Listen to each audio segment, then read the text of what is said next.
প্রিয় শিক্ষার্থীরা, আজকে একটি নিউজ প্রকাশিত হয়েছে এবং সেটি হচ্ছে নতুন কারিকুলাম বাতিল কিনা। এটা নিয়ে আমাদের ফেসবুক এবং ইউটিউবে যথেষ্ট পরিমাণ কিন্তু নিউজ আমরা দেখেছি। আমরা যদি জাতীয় শিক্ষাক্রম ও পাঠ্যপুস্তক বোর্ড অর্থাৎ এনসিটিবির যে ওয়েবসাইট, সেই ওয়েবসাইটের যদি ফ্রেশ বিজ্ঞপ্তিটা একটু দেখি, এখানে বলা হয়েছে নতুন শিক্ষা কারিকুলাম স্থগিত করেছে জাতীয় শিক্ষাক্রম ও পাঠ্যপুস্তক বোর্ড এনসিটিবি। এই মর্মে একটি সংবাদ বিভিন্ন সংবাদ মাধ্যমে প্রিন্ট ও ইলেকট্রনিক্স প্রকাশিত হচ্ছে, যা কিন্তু সত্য নয়। তবে 11 আগস্ট থেকে বগুড়ায় অনুষ্ঠিতব্য শিক্ষাক্রম সংক্রান্ত একটি কর্মশালা স্থগিত করা হয়েছে এবং তোমরা অলরেডি একটু নিচে দেখতে পাচ্ছ professor Mohammad Farhadul Islam, chairman of এনসিটিবির একদম সিগনেচার সংক্রান্ত একটি নোটিশ, যেটা 10 আগস্ট প্রকাশিত হয়েছে। আচ্ছা, এখন আমাদের দুর্বলতা কোথায় সেটা আমরা একটু দেখি। এখানে আসলে যখন কোন একটা নিউজ প্রকাশিত হয়, তখন মূলত নিউজটা এমনভাবে প্রকাশিত হয় যেন হঠাৎ কোন একটা কিছু ঘটে গেল। কিন্তু তুমি যদি ওই নিউজটার লিঙ্কে গিয়ে প্রবেশ করে দেখো, তাহলে কিন্তু তুমি সেম সত্যতাটাই পাবে।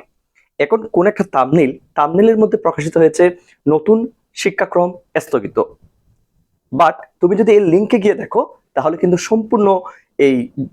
সম্পূর্ণ যে নিউজটা রয়েছে এবং আসলে কি বোঝাতে চাচ্ছে সেটা কিন্তু তুমি দেখতে পাবে। যেমন দ্য ডেইলি ক্যাম্পাস অনলাইন এই ওয়েব পোর্টালে দেখো, নতুন শিক্ষাক্রম বাতিল নয়, এখানে বলা হয়েছে প্রশিক্ষণ সংশোধন স্থগিত। এরা কিন্তু নিউজটা খুব সুন্দরভাবে করেছে, বাট যমুনা টিভি এই নিউজটাকে এমনভাবে হাইলাইট করেছে, এটা আসলে আমি নিজেও দেখেছি, আসলে উচিত হয় নাই। তবে কিন্তু তারা লিঙ্কে কিন্তু সঠিকটা কিন্তু প্রকাশ করেছে। ওই জাস্ট তোমাদেরকে আকর্ষণ করার জন্য এই ধরনের থাম্বনেলগুলো আসলে সবাই ইউজ করে, এটাই ঠিক।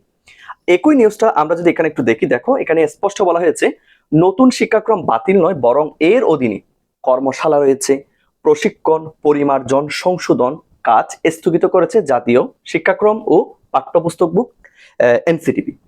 এখানে দেখো, শনিবার 10 আগস্ট এনসিটিবির chairman professor Mohammad Farhadul Islam the daily ক্যাম্পাসকে এই তথ্য নিশ্চিত করেছেন। এর আগে বিষয়টি নিয়ে সামাজিক যোগাযোগ মাধ্যমে বিভিন্ন সংবাদ মাধ্যমে নানা ধরনের গুজব কিন্তু ছড়িয়েছে, এবং তোমরা যদি বিস্তারিত এই জিনিসটা পরে দেখো তাহলে কিন্তু পেয়ে যাবে। আমি অবশ্যই লিঙ্ক ডেসক্রিপশন বক্সে দিয়ে রাখবো, অথবা তোমরা চাইলে দ্য ডেইলি ক্যাম্পাস থেকে এই জিনিসটা জেনে নিতে পারো। তাহলে দেখো, এই যে নতুন কারিকুলাম কিন্তু বাতিল করে না, জাস্ট নতুন কারিকুলামের যে পাঠদান প্রক্রিয়া, এটার অধীনে কিন্তু কর্মশালা রয়েছে, প্রশিক্ষণ রয়েছে, শিক্ষকদের প্রশিক্ষণ রয়েছে, পরিমার্জন সংশোধনের ব্যাপার স্যাপার রয়েছে, এই সমস্ত কার্যক্রমগুলো কিন্তু তারা স্থগিত করেছে। এখন বিষয় হচ্ছে মূল্যায়ন হবে কিনা।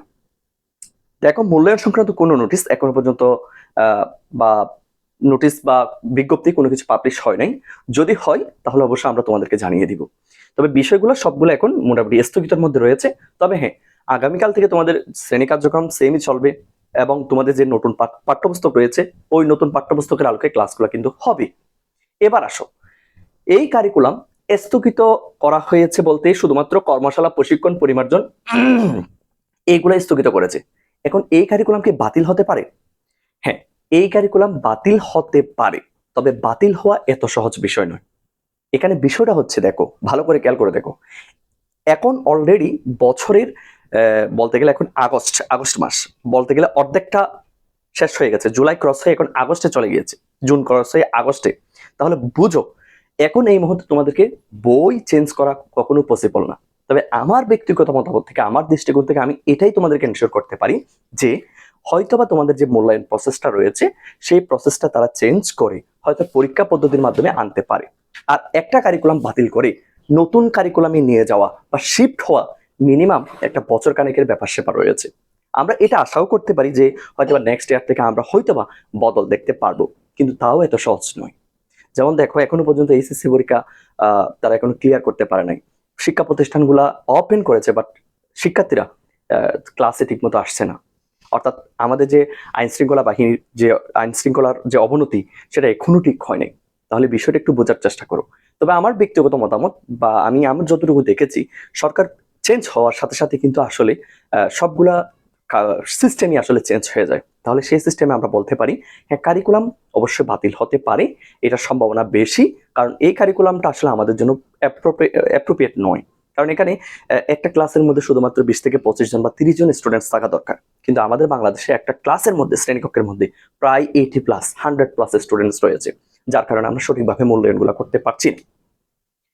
আশা করি আমরা বিষয়টা তোমাদেরকে বোঝাতে পেরেছি। এরপরে যদি কোনো কনফিউশন থাকে সেটা অবশ্যই কমেন্ট সেকশনে জানাবা। আর আমাদের যে প্ল্যাটফর্ম রয়েছে, যেমন আরফাত স্যার ইউটিউব চ্যানেল, এরপর আরফাত একাডেমি ইউটিউব চ্যানেল, এগুলোর সাথে তোমরা যুক্ত থাকবে। পাশাপাশি আমাদের Facebook page Arfat academy, Arfat একাডেমির ফেসবুক গ্রুপ, সবগুলোর সাথে কানেক্টেড থাকবে। এবং আমাদের অনলাইন পেড কোর্সে তোমরা চাইলে যুক্ত হতে পারো। আমাদের অনলাইন পেড কোর্সে সাইকেল 3 আমরা ইতিমধ্যে লঞ্চ করে দিয়েছি। সো তোমরা যত দ্রুত সম্ভব আমাদের অনলাইন পেড কোর্সে যুক্ত হতে পারো। তোমাদের জন্য শুভকামনা রইল। Best of luck.